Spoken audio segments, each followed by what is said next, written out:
Jaga hati kita dengan penuh kewaspadaan, supaya di hati kita selalu memancarkan kehidupan, kebenaran, perkataan-perkataan berkat, perkataan-perkataan yang memuliakan Tuhan, perkataan-perkataan yang menyatakan rasa syukur kita di hadapan Tuhan.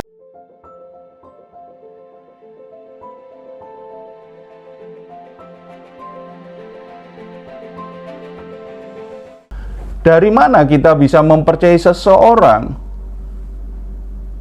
Apa yang kita bisa pegang dari hidup seseorang? Pasti dari kebaikan hatinya. Tetapi dari mana kita tahu kebaikan hatinya? Ada dua hal yang kita bisa mengerti. Pertama dari perkataannya, kedua dari karakternya. Kalau karakternya perlu pengenalan lebih lanjut.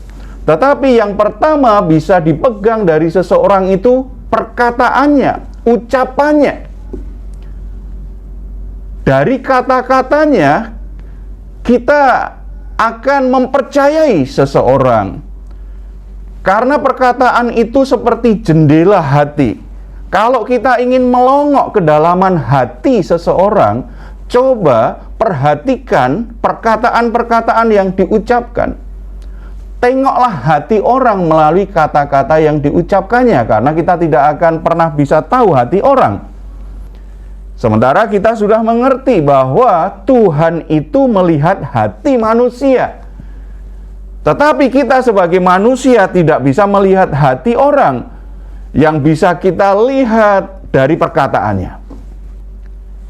Hati yang mengasihi Tuhan pasti akan senang, akan terbiasa memperkatakan tentang Tuhan dengan penuh kebanggaan. Kalau di hatinya dipenuhi dengan kasih kepada Tuhan, maka ketika berbicara tentang Tuhan, tentang pribadi Tuhan, dia akan bersemangat, penuh kebanggaan, karena hatinya mengasihi Tuhan. Tetapi semakin orang tidak mengasihi Tuhan, tidak ada kebanggaan, dan bahkan mungkin tidak terlalu senang, tidak perlu terlalu semangat untuk memperkatakan tentang Tuhan. Demikian juga kalau orang hatinya dipenuhi kasih kepada Tuhan, dia akan juga senang memperkatakan apa yang dikatakan Tuhan.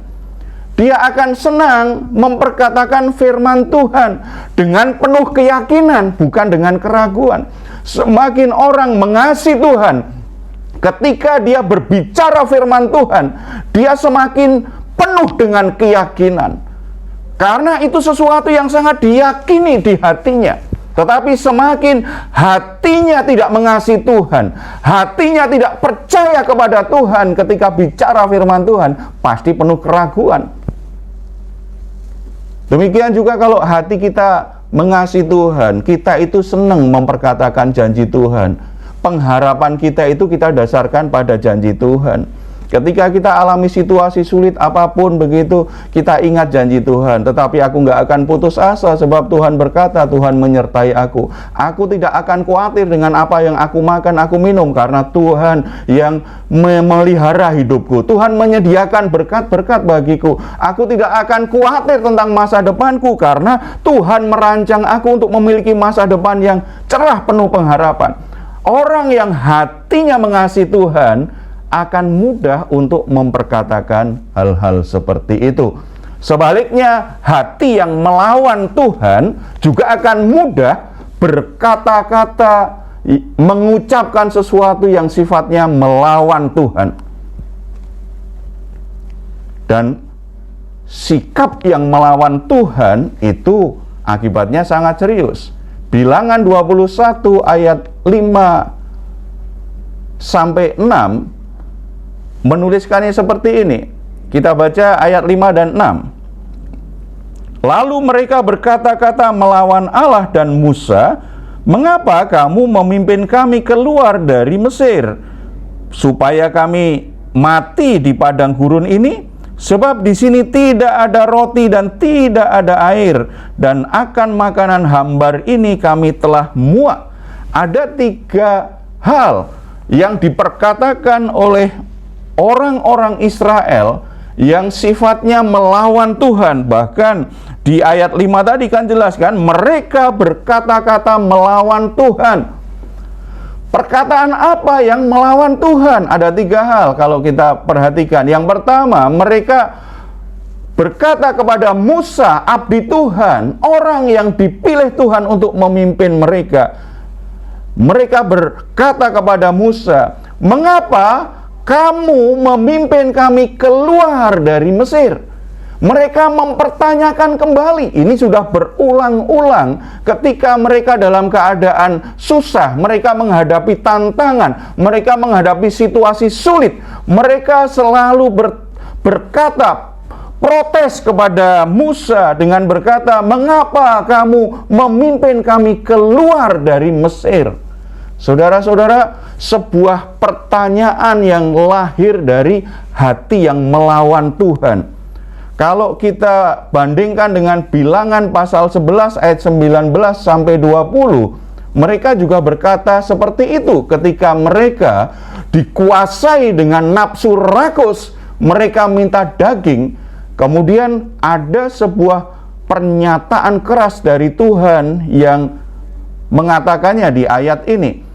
Bukan hanya 1 hari kamu akan memakannya, bukan 2 hari, bukan 5 hari, bukan 10 hari, bukan 20 hari, tetapi genap sebulan lamanya, sampai keluar dari dalam hidungmu dan sampai kamu muak karena kamu telah menolak Tuhan yang ada di tengah-tengah kamu dan menangis di hadapannya dengan berkata, untuk apakah kita keluar dari Mesir?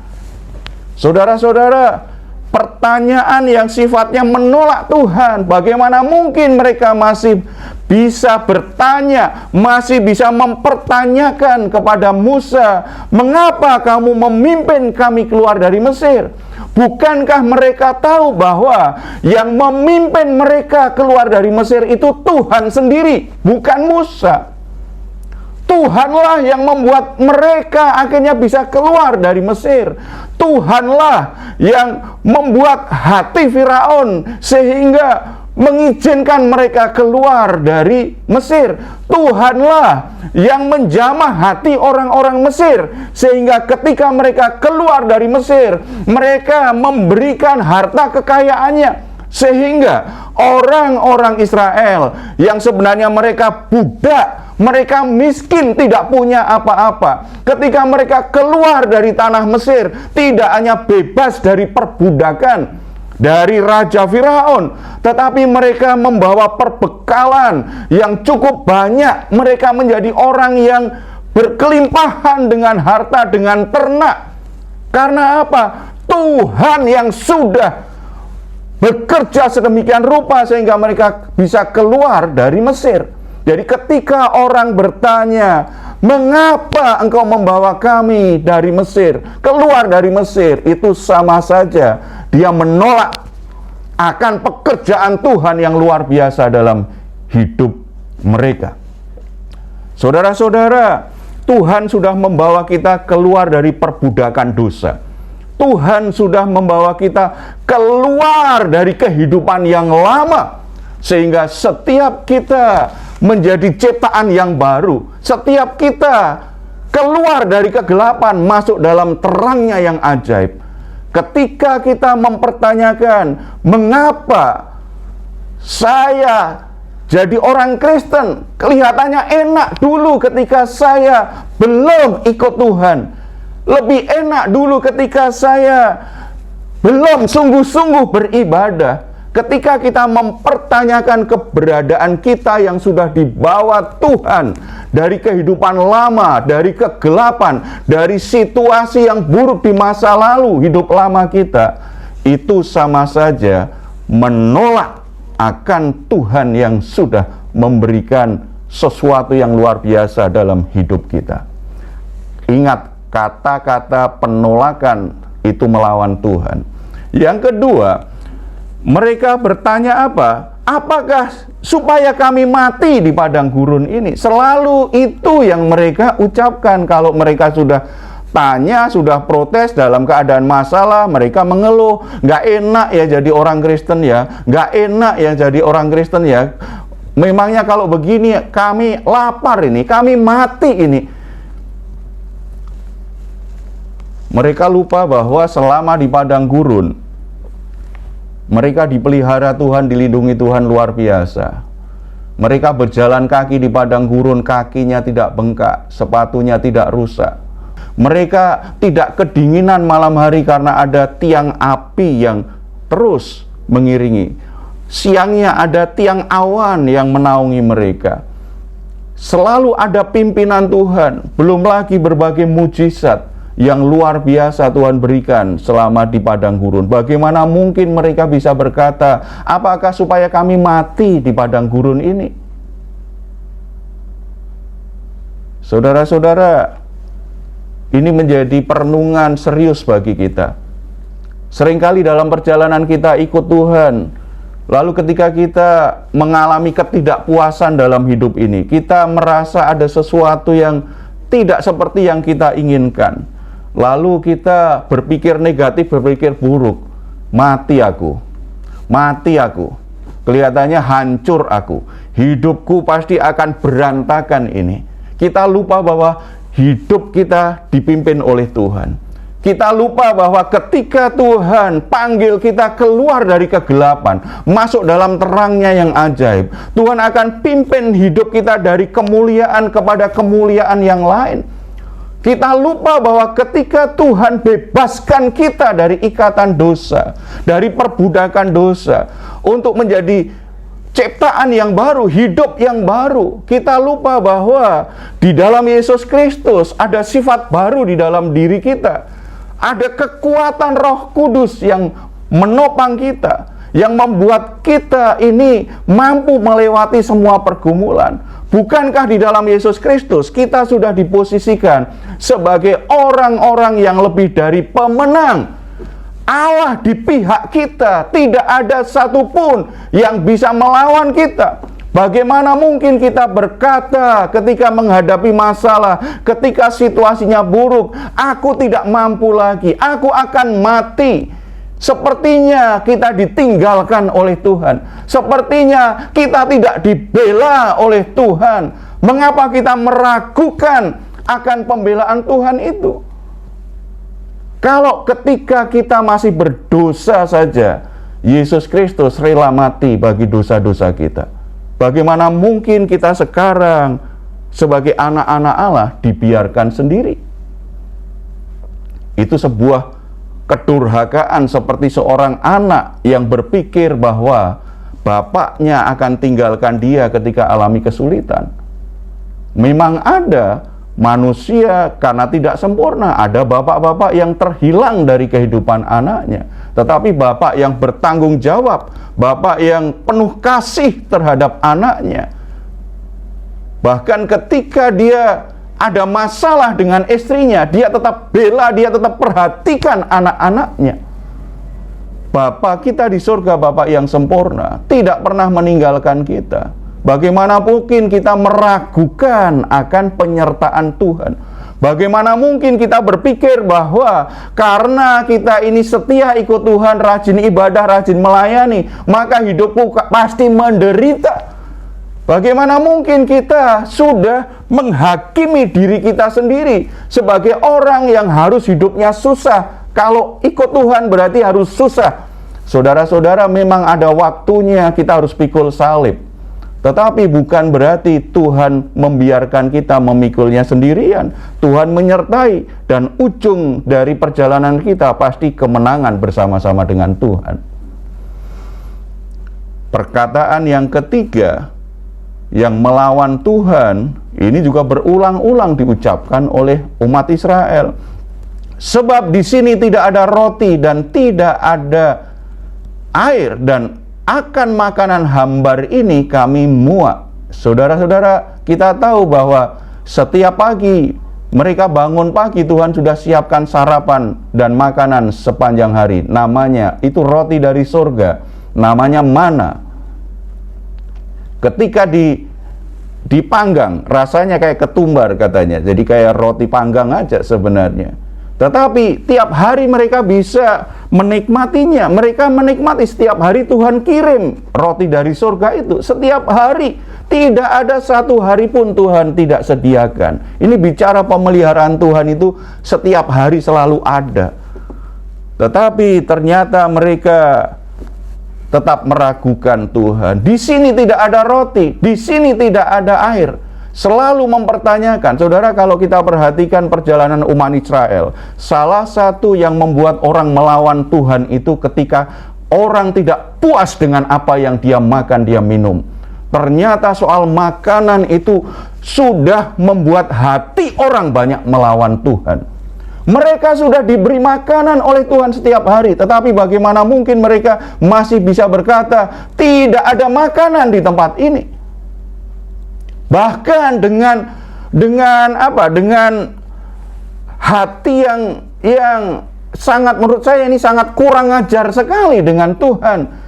Sebab mereka berkata, mana itu mereka sebut ini makanan hambar, kami muak.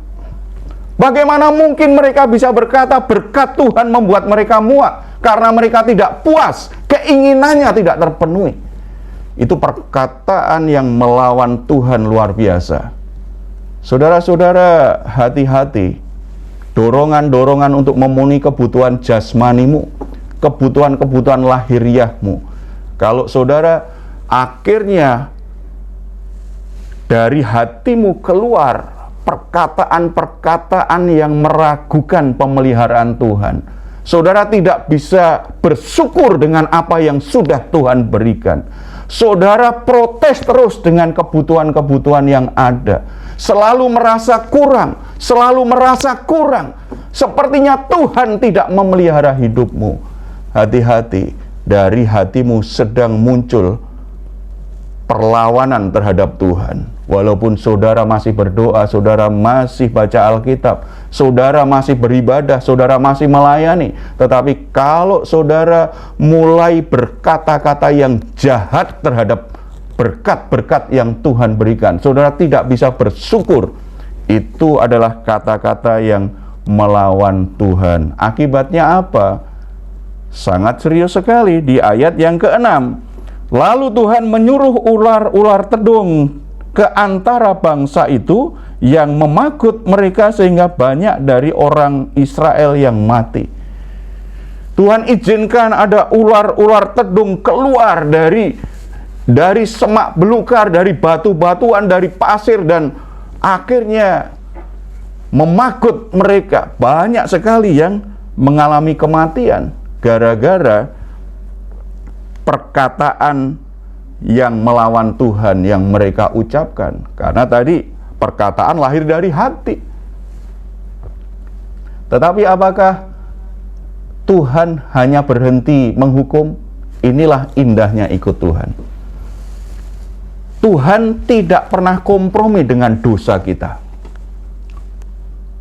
Tuhan itu Maha Kudus. Walaupun Tuhan mengasihi kita, Tuhan tidak pernah kompromi dengan dosa kita. Setiap dosa yang kita lakukan selalu ada konsekuensinya. Bahkan kalau kita pelajari kitab Bilangan, makanya selalu ada penebusan dosa, baik dosa yang disengaja atau dosa yang tidak disengaja. Artinya kita berusaha untuk hidup benar, itu saja kadang-kadang nggak sengaja kita berbuat dosa. Apalagi kalau sengaja kita melawan Tuhan, pasti kita akan berbuat dosa. Tetapi luar biasa kasih karunia Tuhan itu tidak pernah habis, tidak pernah berubah. Kasih Tuhan tidak ditentukan oleh kesempurnaan kita.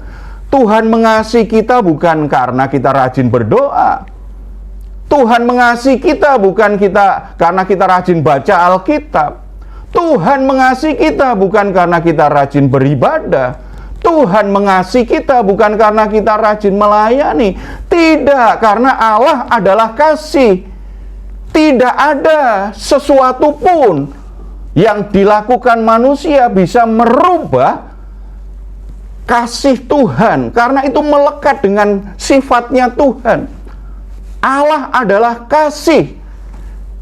Kondisi manusia seperti apa? Tuhan itu tetap sifatnya kasih. Tetapi bukan berarti bisa dipermain-mainkan. Karena sifat lain dari Tuhan adalah Maha Kudus dan Maha Adil.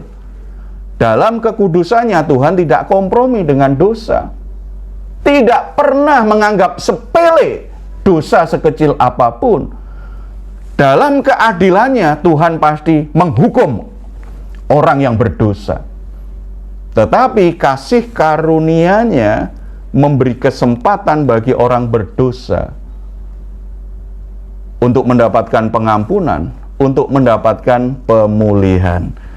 Ayat yang ke-7 dan selanjutnya kita bisa mengerti bagaimana umat Israel mengalami pemulihan hidup dalam Tuhan. Walaupun dia mengalami penghukuman Tuhan yang begitu mengerikan, ada banyak kematian bahkan, tetapi ternyata karena kasih karunia Tuhan, mereka masih mendapatkan pengampunan, mereka masih dapat kesempatan untuk berubah, untuk menikmati hidup mereka lebih lanjut.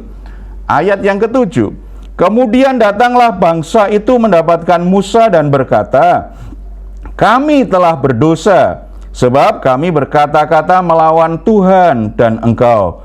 Berdoalah kepada Tuhan, supaya dijauhkannya ular-ular ini daripada kami. Lalu Musa berdoa untuk bangsa itu. Ini yang namanya bertobat. Pemulihan dari Tuhan harus ada langkah dari sisi kita yang namanya bertobat. Bertobat itu bukan dulu nggak pernah ke gereja, sekarang ke gereja. Dulu nggak pernah ikut ibadah, sekarang ibadah lalu bertobat. Bukan itu yang utama. Inti dari pertobatan apa? Menyadari dia sudah berbuat dosa. Kemudian menyesali dosa-dosanya.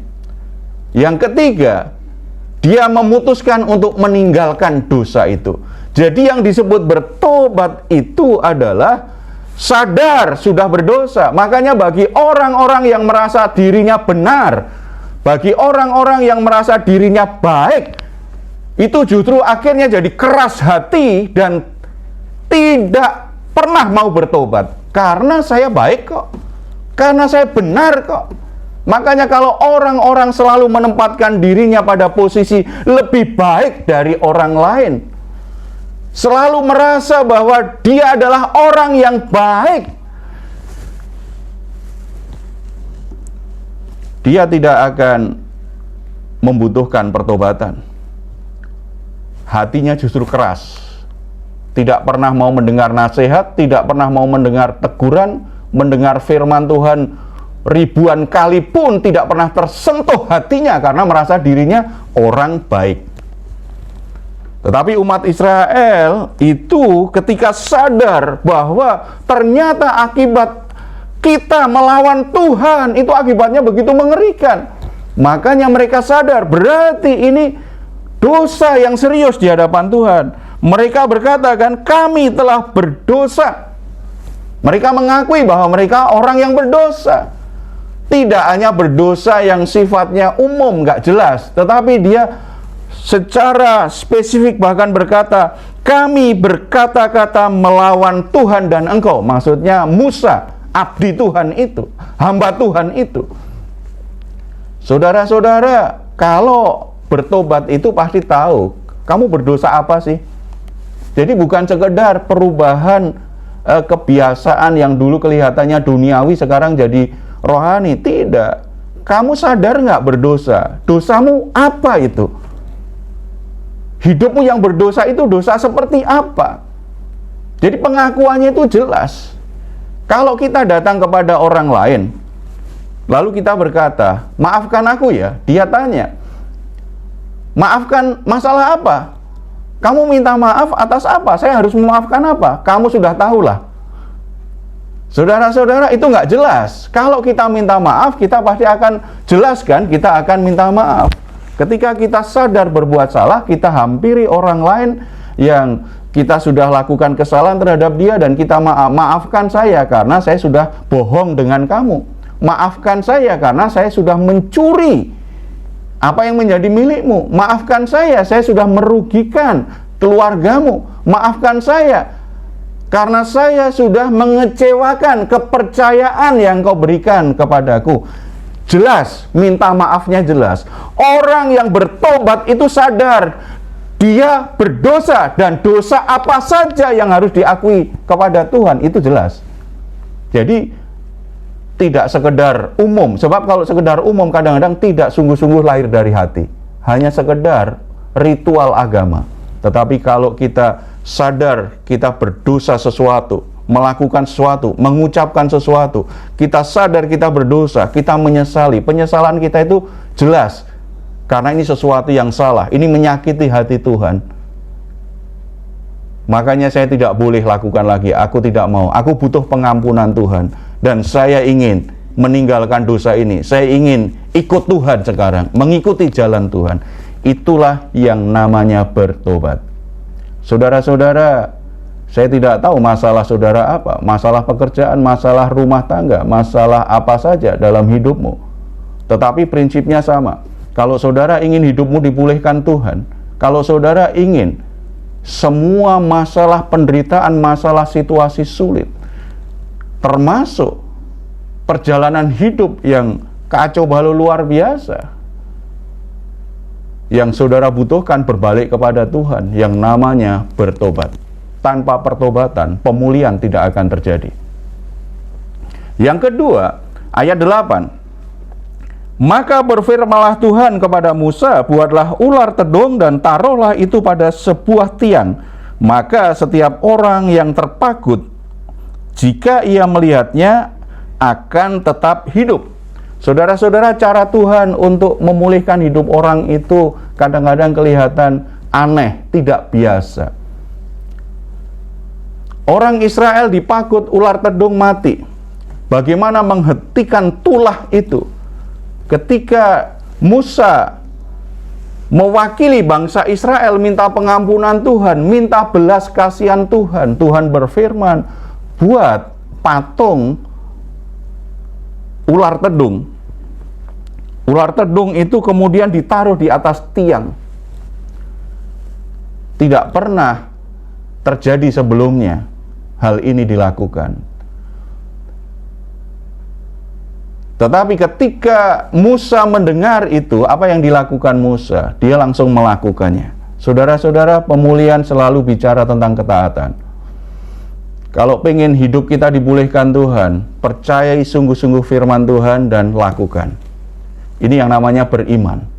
Beriman itu berarti mempercayai Tuhan dan mempercayai apa yang Tuhan katakan.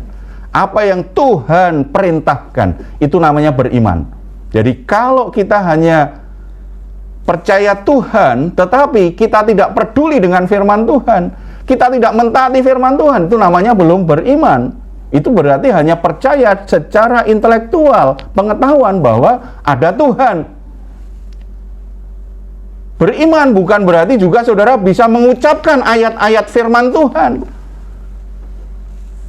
Kalau saudara baca firman Tuhan, kemudian ngobrol, saudara bisa mengucapkan kata-kata yang ditulis di Alkitab, saudara bisa mengutip ayat, itu bukan berarti beriman. Yang disebut beriman itu adalah kita mempercayai pribadinya Tuhan, bahwa Tuhan itu ada, bahwa Tuhan itu sungguh-sungguh layak kita sembah. Tuhanlah yang menciptakan hidup kita, dan apa yang dikatakan kita percaya, kita lakukan. Itu namanya beriman. Jadi berdoa, mempelajari Alkitab, mendengarkan banyak khotbah, beribadah, melayani dan sebagainya, hal-hal baik sebagai orang Kristen itu dilakukan, itu memang baik. Tetapi yang membuat kita berkenan kepada Tuhan bukan karena baca Alkitab panjang sekali, bukan karena kita ikut banyak ibadah, bukan karena doa kita panjang, tetapi karena ketika kita melakukan semuanya didasarkan oleh iman kita kepada Dia, iman kita kepada firman-Nya. Saya berdoa berkenan kepada Tuhan ketika dasarnya adalah ketika saya berdoa, saya sungguh-sungguh percaya pada Tuhan, saya sungguh percaya pada firman Tuhan. Jadi bukan sekedar kata-kata yang saya ucapkan. Saya melayani Tuhan, berkenan kepada Tuhan ketika lahir dari keyakinan, kepercayaan yang sungguh-sungguh. Saya percaya pada Tuhan dan apa yang Tuhan firmankan. Makanya kalau saya khotbahkan bagian ini, kalau saya sendiri tidak sungguh-sungguh percaya akan bagian ini, kalau saya tidak sungguh-sungguh meresponi, bahkan melakukan firman Tuhan ini, maka khotbah saya ini tidak berkenan di mata Tuhan. Walaupun saudara yang mendengarnya bisa dijamah oleh kebenaran firman Tuhan. Yang Tuhan lihat adalah hatimu beriman atau tidak. Tanpa iman kita tidak mungkin berkenan kepada Tuhan. Ibrani 11 ayat 6. Tetapi tanpa iman tidak mungkin orang berkenan kepada Allah. Sebab barang siapa berpaling kepada Allah, ia harus percaya bahwa Allah ada, dan bahwa Allah memberi upah kepada orang-orang yang sungguh-sungguh mencari Dia. Saudara perhatikan jelas sekali Ibrani 11 ayat 6 ini. Tanpa iman tidak mungkin orang berkenan kepada Allah. Tanpa iman doamu tidak berkenan kepada Allah. Tanpa iman pelayananmu tidak berkenan kepada Allah. Tanpa iman saudara ibadah tidak berkenan kepada Allah. Dengan imanlah, karena beriman makanya saya berdoa. Karena berimanlah makanya saya membaca Alkitab. Karena beriman makanya saya khotbahkan firman Tuhan ini. Karena beriman makanya saya melayani. Karena beriman makanya saya mendoakan orang yang sakit. Karena beriman makanya saya mengkonseling orang yang punya masalah. Karena beriman makanya saya lakukan segala upaya supaya orang dengar firman Tuhan. Tanpa iman, apapun yang kita lakukan tidak berkenan kepada Allah. Jadi saudara-saudara percaya pada Tuhan, beriman kepada Tuhan. Kalau saudara ingin dipulihkan hidupmu, langkah pertama bertobat, yang kedua, dalam segala sesuatu dasarkan pada imanmu. Percayai Tuhan, percaya firman-Nya. Saudara dengar firman Tuhan, saudara langsung responi dan kerjakan. Itu yang dilakukan Musa ketika diperintahkan Tuhan untuk membuat patung ular tedung ditaruh di atas tongkat. Yang terakhir, pandanglah salib Kristus. Walaupun di ayat 9 tidak langsung menunjuk pada salib Kristus, tidak ada perkataan tentang salib Kristus, tetapi itu sebuah gambaran, sebuah analogi tentang salib Kristus. Ayat 9. Lalu Musa membuat ular tembaga dan menaruhnya pada sebuah tiang. Maka jika seorang dipagut ular dan ia memandang kepada ular tembaga itu, tetaplah ia hidup. Apa yang membuat orang Israel hidup? Apa yang membuat orang Israel hidup padahal sudah dipagut ular tedung itu? Itu bisanya luar biasa. Orang dipagut tidak berapa lama mati.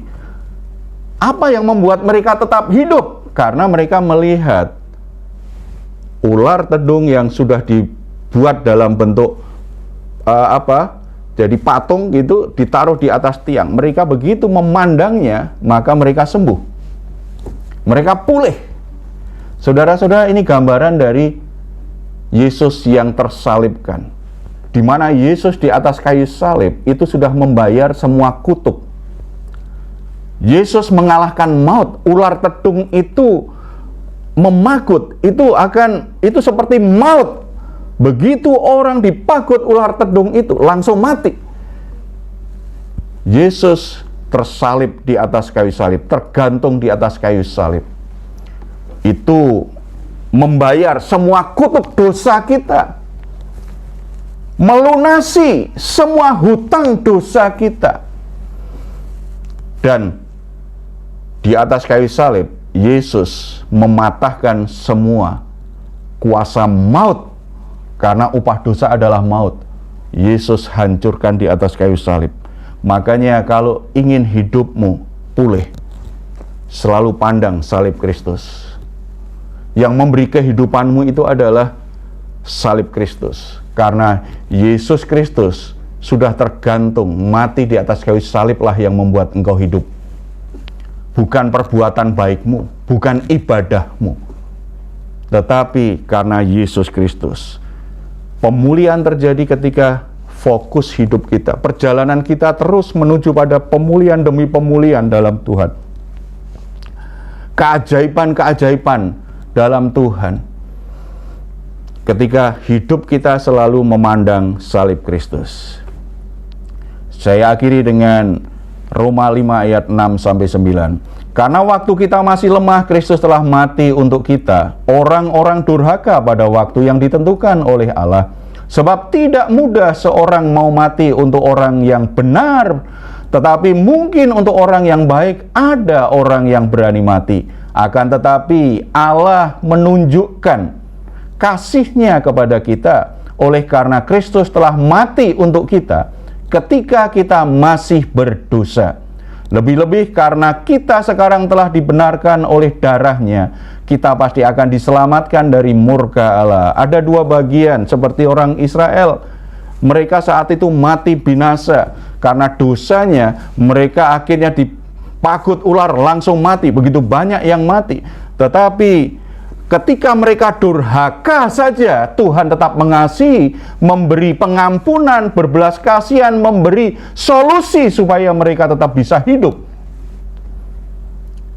Demikian juga dulu ketika kita di luar Kristus, ketika kita masih dalam kegelapan, kita jauh dari Tuhan, ketika kita masih dikuasai dosa, itu saja Kristus rela mati bagi kita untuk menebus dosa kita karena Dia mengasihi kita. Terlebih kita saat ini, kita diberi kuasa jadi anak-anak Allah.